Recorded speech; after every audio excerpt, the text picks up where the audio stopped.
Funny thing about attention. You never notice it until it's already crawling under your skin. Everyone thinks power looks loud, rockets, headlines, billions lighting up the sky. But real power, it watches, it studies, it waits. Tonight imagine this, while the world scrolls, sleeps, and repeats the same safe routines. Someone at the very top is obsessed with patterns, not faces, not names, patterns. The outliers, the ones who don't fit, the ones who think differently like you. You ever feel like your ideas are ahead of your time? Like your curiosity makes people uncomfortable? Like you're not meant for the slow lane of normal life? Yeah, That's the itch. That's the signal.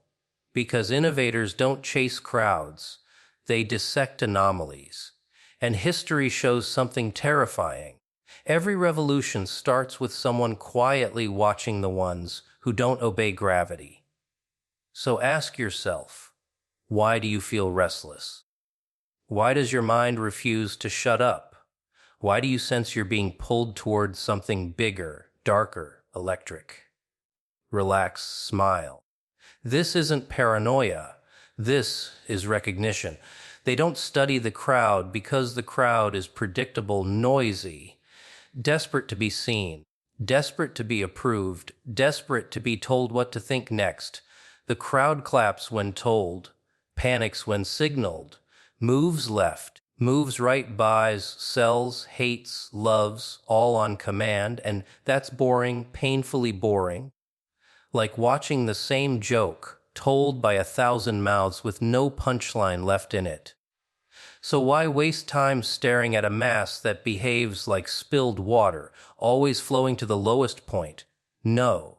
The eyes always drift away from the noise, away from the applause, toward the quiet disturbance at the edge of the room.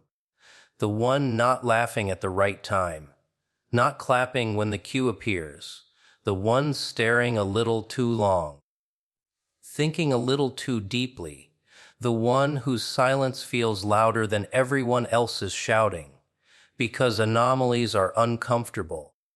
They don't blend. They don't dissolve. They stand there like a glitch in the simulation, reminding everyone that the system isn't perfect. An anomaly doesn't follow trends. It creates friction. And friction is where heat comes from. Heat is where transformation begins. That's why the anomaly gets watched, not openly, not dramatically, but carefully, quietly, like a scientist observing a volatile chemical that might explode or might change the world. And the funny part is the anomaly rarely notices at first, because it's too busy questioning things the crowd never thinks to ask. The crowd wants instructions. The anomaly wants understanding. The crowd wants comfort. The anomaly wants truth, even if it burns, especially if it burns. And that difference is terrifying to anyone who survives on control, because control collapses the moment someone refuses to be programmed, the moment someone rewrites the code in their own head. So attention shifts, not toward numbers, not toward popularity, not toward approval ratings, but toward behavior, patterns, thought loops, curiosity spikes, sleepless nights filled with ideas that won't shut up. The kind of mind that doesn't wait for permission to imagine something impossible. The kind that sees cracks in reality and smiles instead of looking away. Anomalies don't announce themselves. They leak through questions that make rooms go quiet, through ideas that sound insane until they suddenly don't, through a calm refusal to accept limits that everyone else agreed were permanent. And when someone powerful notices that, they don't rush in with praise, they don't clap, they don't comment, they watch. Because observation is safer than interference. History doesn't remember crowds, it remembers disruptions. The ones who didn't fit the script, the ones teachers warned about, bosses misunderstood, friends labeled strange, because strange is just a polite word for uncontrollable, and uncontrollable is just another word for dangerous to the status quo. The crowd moves together, but the anomaly moves forward, sideways, backward, anywhere curiosity pulls it, and that freedom is intoxicating and threatening at the same time, because you can't herd something that doesn't fear isolation. You can't silence something that enjoys thinking alone, so the gaze lingers, calculating, measuring, wondering whether this anomaly will burn out or burn everything else down, whether it will be absorbed or become a force that bends reality around it. And the irony is the anomaly never asked to be special. It just refused to be small. That's why the crowd is ignored, and the anomaly is studied, because one repeats history, and the other rewrites it because one consumes what it's given, and the other asks who decided that was enough, because chaos doesn't start in mobs, it starts in one quiet mind that refuses to obey gravity and keeps falling upward, smiling, curious, unafraid, already halfway somewhere the rest haven't even imagined yet.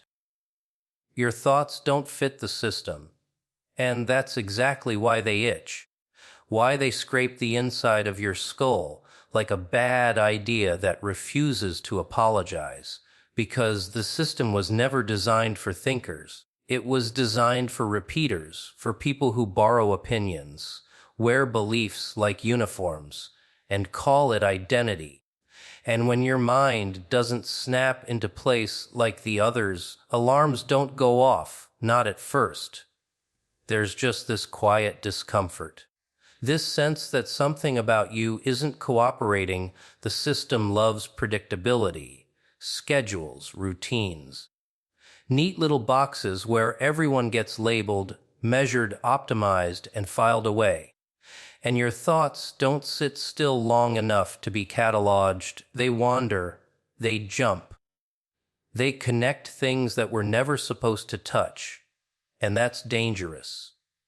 Because once you see connections, you can't unsee them. And once you stop unseeing, you stop obeying. You notice contradictions where others see comfort. You question rules people forgot were even made up, and that alone makes you incompatible. Because the system survives on people mistaking repetition for truth. And you keep poking at the seams, wondering who stitched this whole thing together, and why everyone else is pretending the threads aren't showing. That's why your ideas feel heavy, why your curiosity feels like a burden instead of a gift, because curiosity doesn't reward you with peace. It rewards you with more questions, and questions are poison to a structure that needs silence to stay upright. The system doesn't hate intelligence, it hates independent intelligence. Intelligence that doesn't ask for permission before thinking, so you feel it, that subtle pushback, that invisible resistance. Not dramatic, not loud, just enough to make you doubt yourself, to make you wonder if maybe you're the problem.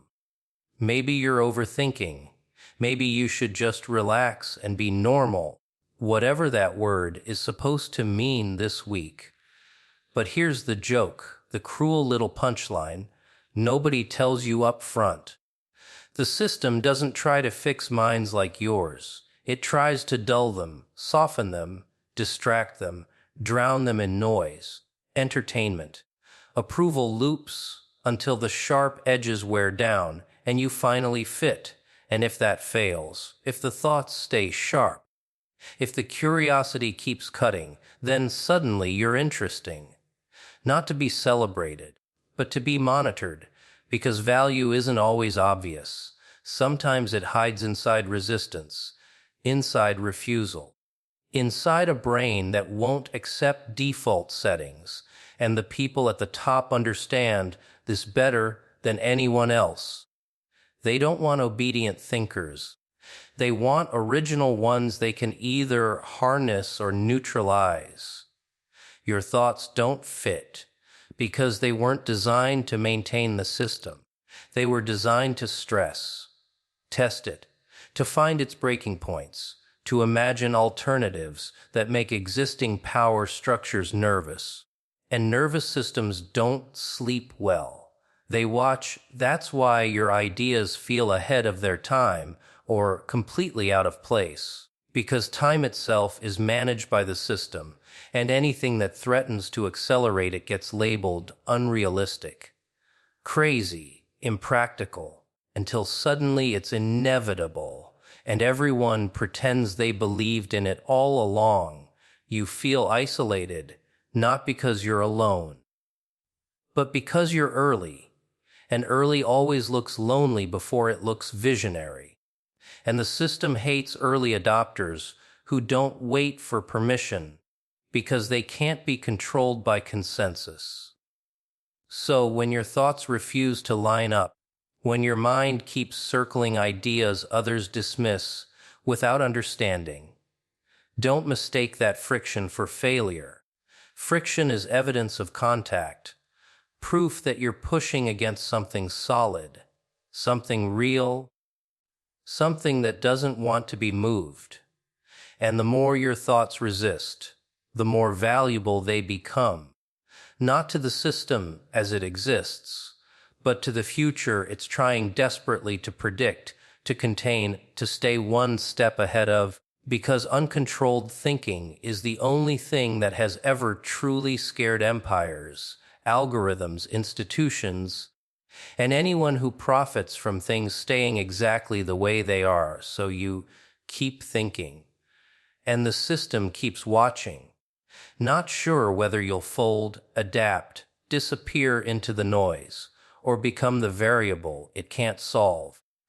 The kind that doesn't just break the pattern, but forces a whole new one to form around it. And somewhere between curiosity and defiance, between doubt and imagination, your mind keeps drifting further away from what's acceptable, closer to what's inevitable, closer to the point where fitting in stops mattering and seeing clearly becomes the only thing you can't turn off. Real power doesn't announce itself, because announcing is for people who need validation. And power that needs validation is already leaking, already compensating, already afraid of being ignored. So it learns very early to move without sound, without spectacle, without permission, slipping through rooms while everyone else is distracted by flashing lights and loud promises. Silence isn't empty, silence is loaded. It's where calculations happen, where intentions sharpen, where patience stretches until it becomes dangerous. Because noise reveals desperation, but silence reveals confidence, the kind that knows time is an ally, not an enemy. The loud ones rush. They posture, they threaten, they perform strength like a costume, and costumes come off eventually. But the quiet ones observe, collecting patterns, mapping behaviors, watching how people react when they think no one important is paying attention, because that's when truth leaks out, not in speeches, not in posts, but in habits. Real power watches how you move when there's nothing to gain, how you think when no one is clapping, how you behave when you're bored, tired, frustrated, curious, because those moments tell more than any sum ever could. And the funny thing is, people underestimate silence. They mistake it for absence, for weakness, for disinterest. They don't realize silence is a shield, a veil, a way to stay invisible while everything else reveals itself. And by the time they notice the quiet presence in the room, it's already too late, because conclusions have been drawn, strategies formed, outcomes anticipated. That's why the most influential moves happen offstage, before the applause, before the outrage, before the headlines catch up, Because once something becomes visible, it becomes vulnerable, and real power hates being cornered by public opinion. It prefers options, exits, leverage. So it listens more than it speaks, studies more than it reacts, waits longer than seems reasonable. Because waiting filters people, it exposes who panics, who adapts, who folds under uncertainty, who keeps thinking when the path isn't lit, and that information is priceless. Silence also creates discomfort, and discomfort makes people talk, over-explain, justify, confess without realizing they're doing it, filling the quiet with pieces of themselves they didn't plan to give away, and the quiet just sits there, collecting, remembering. That's the trick, really, the cruel little magic act. Everyone assumes influence comes from force, from domination, from loud authority. But force is expensive, force creates resistance, force leaves fingerprints, and fingerprints lead back to you. Silence leaves nothing, no trail, no echo, just outcomes that seem inevitable in hindsight, as if things naturally fell into place, as if no one nudged them at all. And when real power does speak, it doesn't waste words. It drops signals, not explanations, questions instead of commands, suggestions instead of orders. Because the strongest control is the kind people think they chose themselves.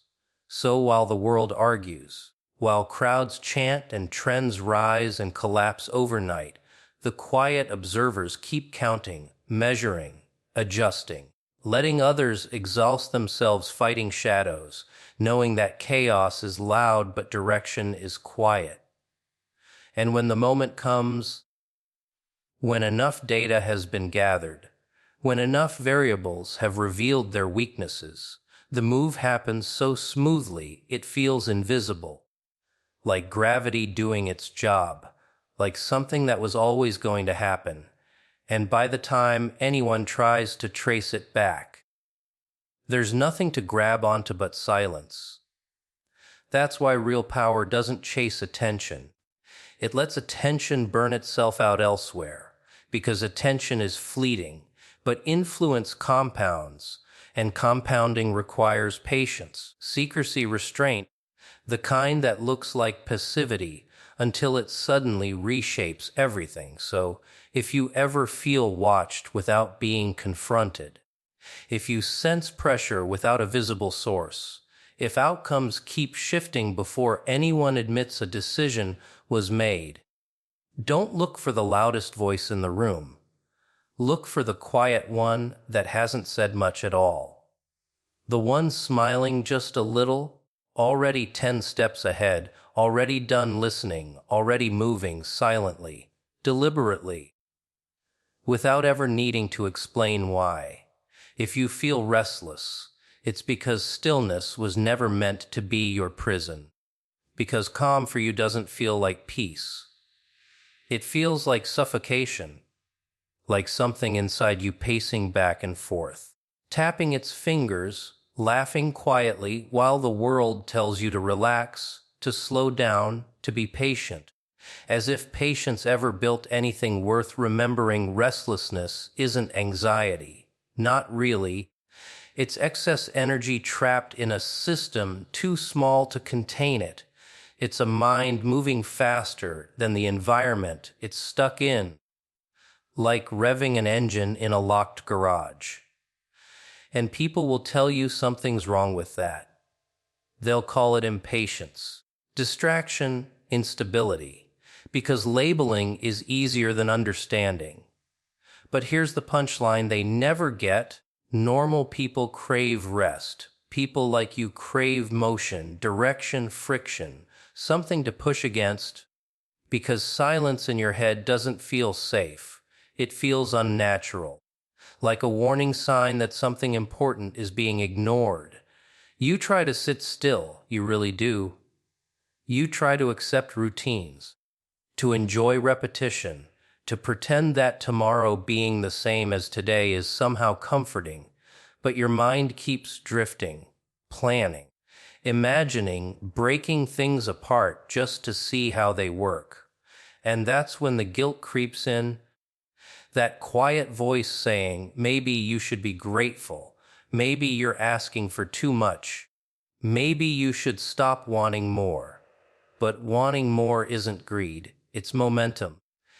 It's the natural state of something that was never designed to plateau, and the world hates momentum it can't predict. Because prediction is control, and control is comfort for everyone who benefits from things staying exactly as they are. So restlessness gets pathologized, medicated, distracted, softened, wrapped in productivity hacks and motivational quotes. Anything to keep it from turning into action. Because action is messy, action breaks hierarchies, action forces questions nobody prepared answers for, and you feel it most at night, when distractions fade and your thoughts get louder, when ideas pile up faster than you can process them, when sleep feels like a waste of time because your brain is wide awake, building world scenarios. Futures that don't exist yet, but feel more real than the present. That's not chaos, that's direction without a map, and maps are usually drawn by people who've never left their desks. Restless minds don't seek comfort. They seek alignment. A place where their speed finally makes sense, where their intensity isn't seen as a threat or a flaw, but as fuel. And until they find that, they vibrate, they itch, they push, they test boundaries just to feel resistance. That's why you get bored so easily. Why small talk drains you. Why superficial goals feel insulting. Because boredom isn't lack of stimulation, it's lack of meaning. And your mind refuses to waste energy on things that don't lead somewhere interesting, so you poke at limits, rules, expectations. Not to be rebellious for the sake of it, but to see if they're real, to see what happens when you apply pressure. Because pressure reveals truth, and truth is the only thing that quiets your mind, even temporarily. The world will tell you to calm down, to be realistic, to manage expectations. But what they're really saying is slow down so we can keep up. Lower yourself so we don't have to rise. Dim your intensity so it doesn't expose our comfort. But restlessness doesn't disappear when ignored. It sharpens, it evolves, it waits, and if it's suppressed long enough, it turns inward, corrosive, self-destructive, because energy always moves somewhere. It never just vanishes. That's why the most dangerous people aren't the angry ones.